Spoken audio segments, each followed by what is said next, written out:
आज राज्य मंत्रिमंडळाची दुपारी 12 वाजता बैठक होणार आहे। या बैठकीकडे सर्वांचं लक्ष असेल। या बैठकीमध्ये नव्या शिक्षण धोरणावर चर्चा होण्याची शक्यता आहे। राज्यातील शेतकऱ्यांच्या मुद्द्यावर सुद्धा चर्चा होण्याची शक्यता आहे।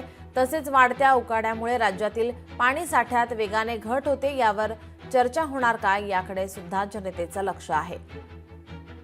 अहिल्याबाई होळकर यांच्या 300व्या जयंतीनिमित्त विविध सरकारी कार्यक्रम हाती घेण्यात येण्याची शक्यता आहे। सामाजिक विषयांवर आजच्या बैठकीमध्ये चर्चा होण्याची शक्यता आहे।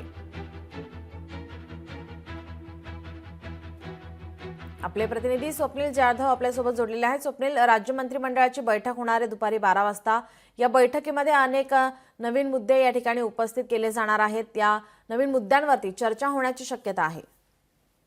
नीलम, राज्य मंत्रिमंडळाची बैठक ही मंत्रालयात दुपारी 12 वाजता आयोजित करण्यात आलेली आहे। अनेक मुद्दे या बैठकीत चर्चिले जाऊ शकतात। मात्र महत्त्वाचं, मुंबईसह राज्यामध्ये उकाड्याने नागरिक हैराण झालेले आहेत आणि एकूणच वाढत्या उष्णतेमुळे पाणी साठ्यामध्ये वेगाने घट होतो। त्यामुळे नवीन काही उपाययोजना आणि ज्या टँकरवरती जे गावं आहेत त्यांना जास्तीत जास्त पाणी कसं पोहोचवता येईल या संदर्भात चर्चा होणार का याकडे सर्वांचंच म्हणजे जनतेचं लक्ष लागून राहिलेलं आहे। तसंच सामाजिक विषयांवरती सुद्धा आज मंत्रिमंडळ बैठकीत निर्णय होऊ शकतो। वाळू धोरणासंदर्भात जे काही गेल्या काही दिवसांपासून चर्चा सुरू आहे आणि काही नवीन निकष लागू केलेले आहेत त्या संदर्भात सुद्धा आज चर्चा होऊ शकते। एकूणच शेतकऱ्यांचे विषय असतील, मग ज्या शेतकऱ्यांवरती आसमानी संकट आलेलं आहे अशा शेतकऱ्यांना काय दिलासा देण्यात येतो याकडे सुद्धा शेतकऱ्यांचं लक्ष लागलेलं आहे। नीलम जी, धन्यवाद स्वप्नील, आपण दिलेल्या सविस्तर माहितीसाठी।